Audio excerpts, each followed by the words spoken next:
Instrução espiritual, a porta. Tornou, pois, Jesus a dizer-lhes: Em verdade vos digo que eu sou a porta das ovelhas. João capítulo 10, versículo 7. A porta.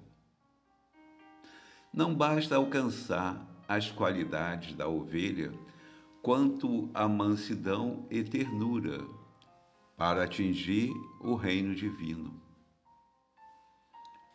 É necessário que a ovelha reconheça a porta da redenção, com o discernimento imprescindível, e lhe guarde o rumo, despreocupando-se dos apelos de ordem inferior a eclodirem das margens do caminho.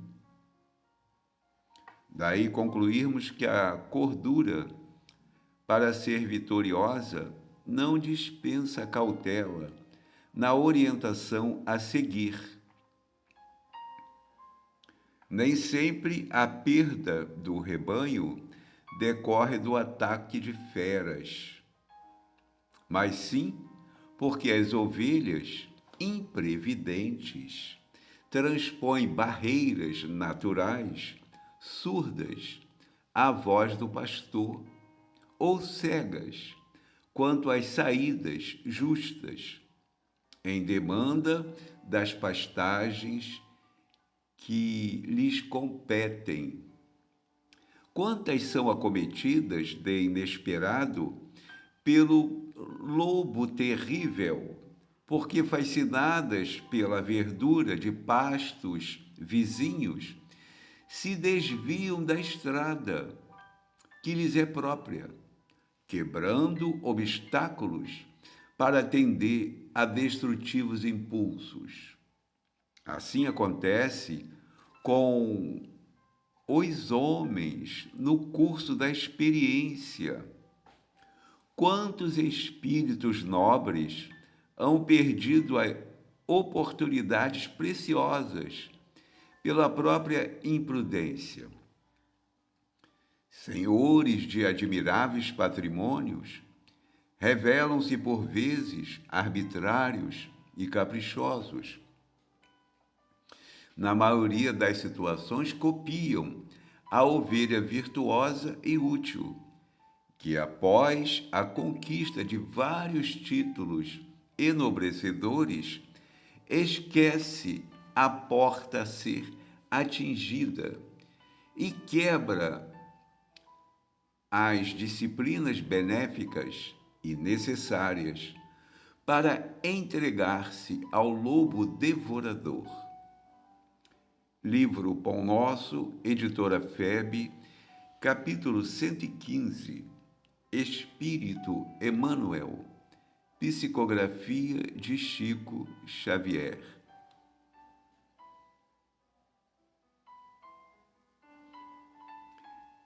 Nós estamos utilizando o fundo musical desse maravilhoso piano do Bruno Ciribelli. Quem depois quiser dar uma olhadinha no canal dele, vale a pena. Bruno Ciribelli.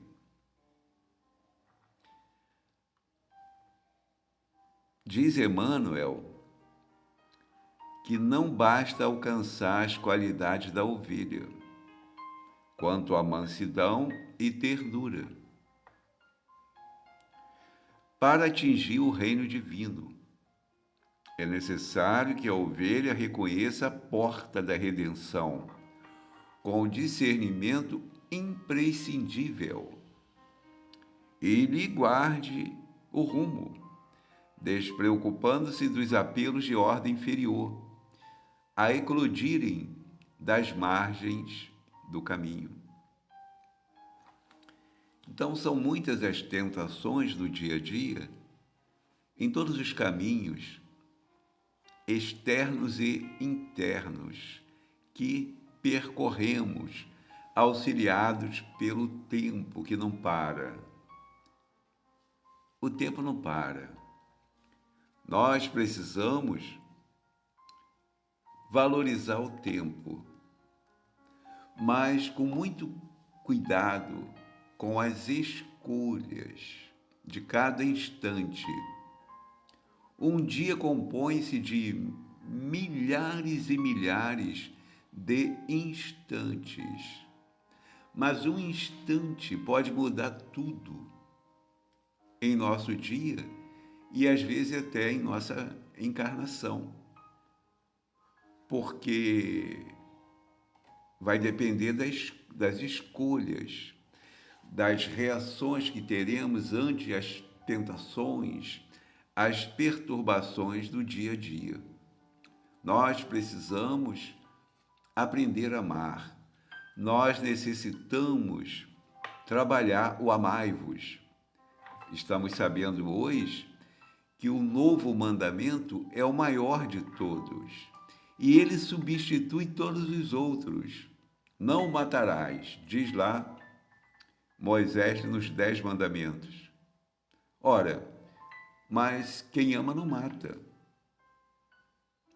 E o não matarás nem foi suficiente para o próprio Moisés, que criou leis que matavam as mulheres adúlteras, e nem o rabino, doutor da lei, Saulo de Tarso, que matou Estevão a pedrada.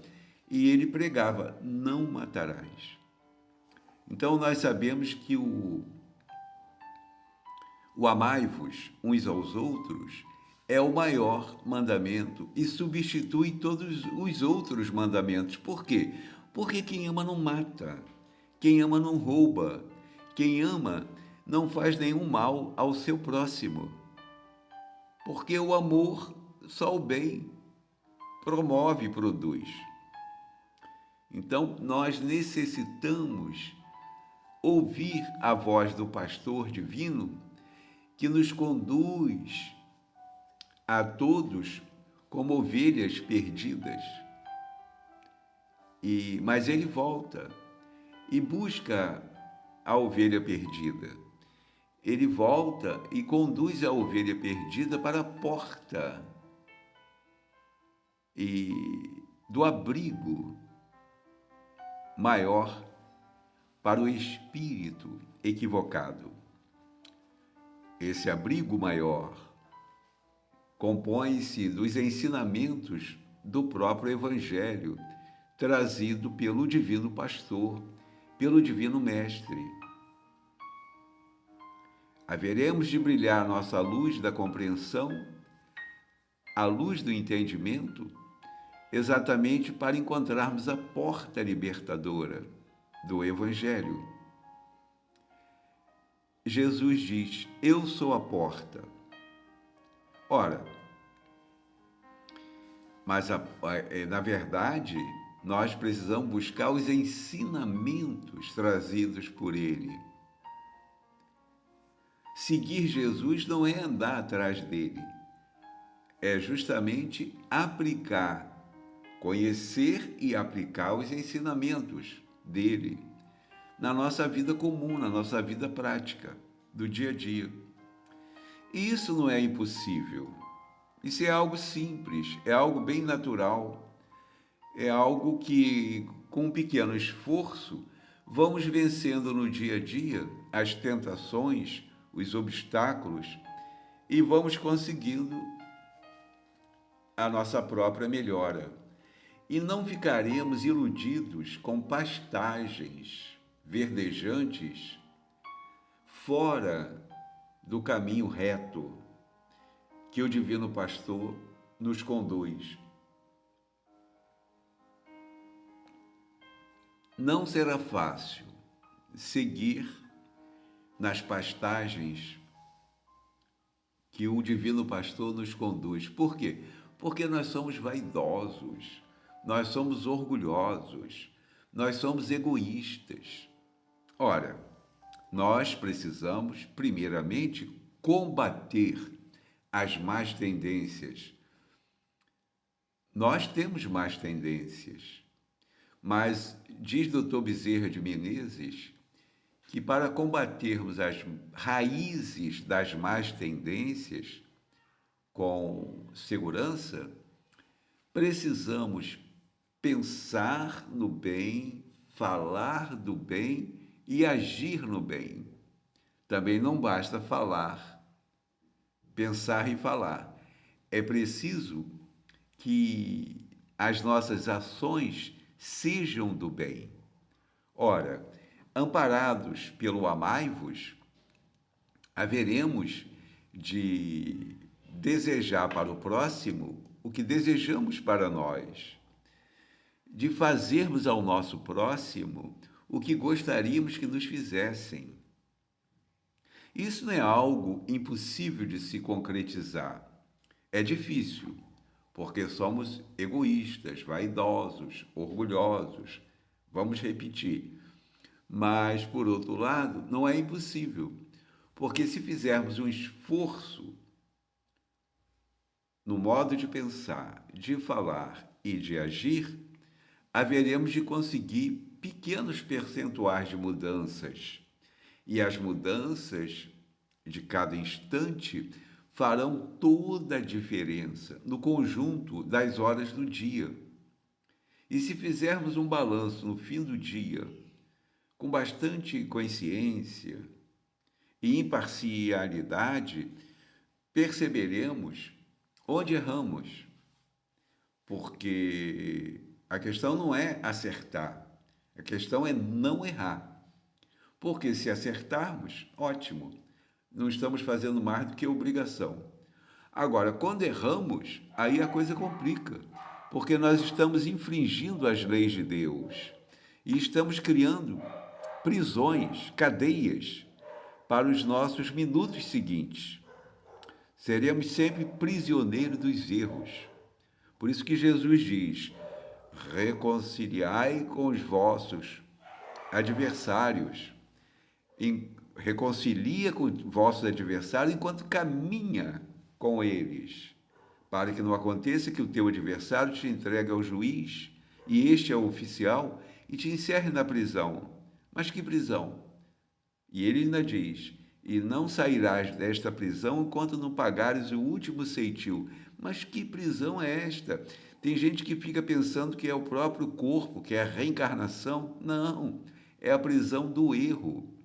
Quando nós erramos, nós ficamos vinculados àquela ação mental deletéria, enfermiça, que gerou e poderá ainda gerar consequências nos nossos interlocutores, nas pessoas com as quais convivemos e em nós mesmos. Ora, nós precisamos combater as más tendências exatamente para nos livrarmos das garras do mal, nos livrarmos das tentações, das perturbações internas ou sugeridas.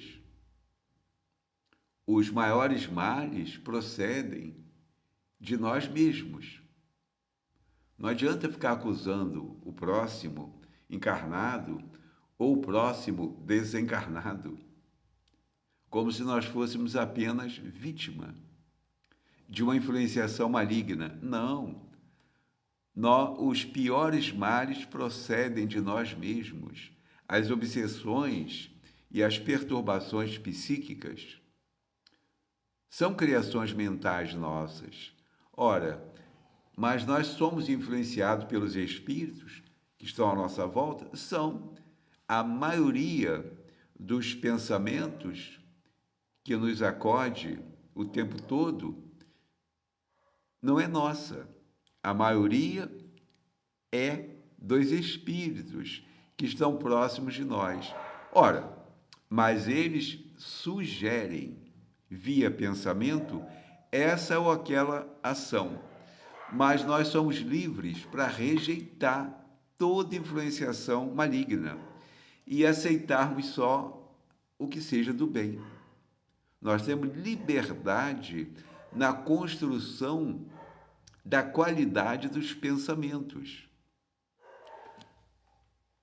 E isso é muito importante que guardemos conosco.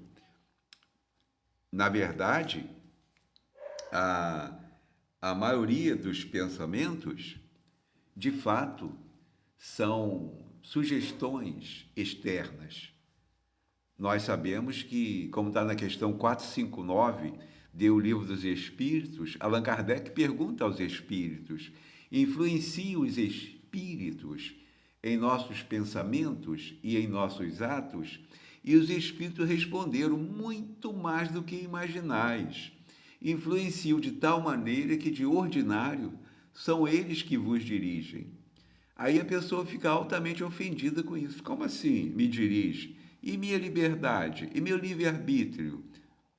Ora, nosso livre-arbítrio fica exatamente onde colocamos o nosso pensamento.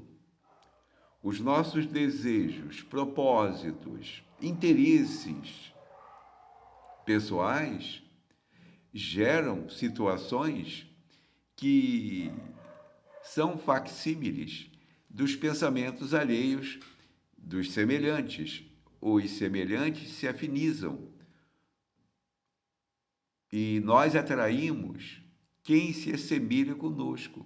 Ora, se nós queremos boas influenciações de bons espíritos, nosso modo de pensar, nosso modo interno de sentir, deverá ser protegido pela vigilância do pensamento no bem, do desejo do bem, da palavra do bem e das ações do bem. Se nós pensarmos, falarmos e agirmos do bem, evidentemente que estaremos sintonizando com espíritos afinizados com aquele instante que movimentamos as ondas mentais.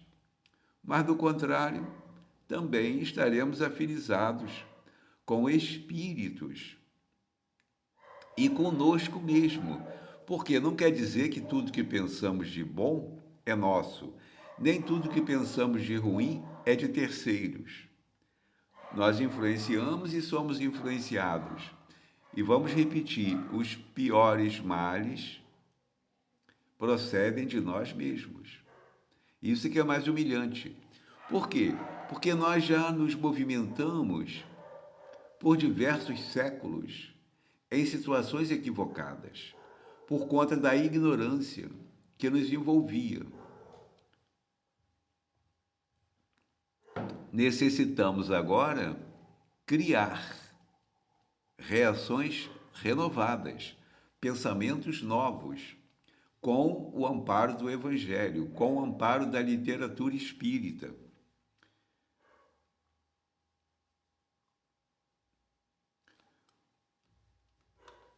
Nós precisamos entrar sempre em contato com a literatura espírita, com o Evangelho, exatamente para conseguirmos a renovação no modo de pensar. Tornou, pois, Jesus a dizer-lhes: em verdade vos digo que eu sou a porta das ovelhas. E ele de outra feita havia falado que de todas as ovelhas que o meu Pai me confiou, nenhuma se perderá. Nenhuma é nenhuma mesmo. Mas observemos, mas isso no decorrer das milhares de reencarnações. Nós estamos sob o amparo dele, mas com total liberdade para errar. Nós poderemos errar à vontade. Ele permite. Só que nós somos herdeiros dos atos. A cada um será dado segundo as obras. Ora, instruídos com a literatura espírita, nós seremos mais cuidadosos quanto os atos, a qualidade dos atos e até a qualidade dos pensamentos, que transformar-se-ão em palavras, em ações, no instante seguinte. Ora, a vigilância, no modo de pensar, irá promover o equilíbrio, a harmonia, e encontraremos então a porta libertadora das orientações do Cristo. Não basta alcançar as qualidades da ovelha quanto à mansidão e ternura para atingir o reino divino. É necessário que a ovelha reconheça a porta da redenção, com o discernimento imprescindível. Ele guarde o rumo, despreocupando-se dos apelos de ordem inferior, a eclodirem das margens do caminho. Então é preciso um esforço imenso em cada instante, em cada dia, em cada hora, porque nós estamos no processo de provação e de expiação, mas sob o divino amparo, sobre o divino socorro de Jesus. Mas as escolhas serão sempre nossas, e a herança dos atos também.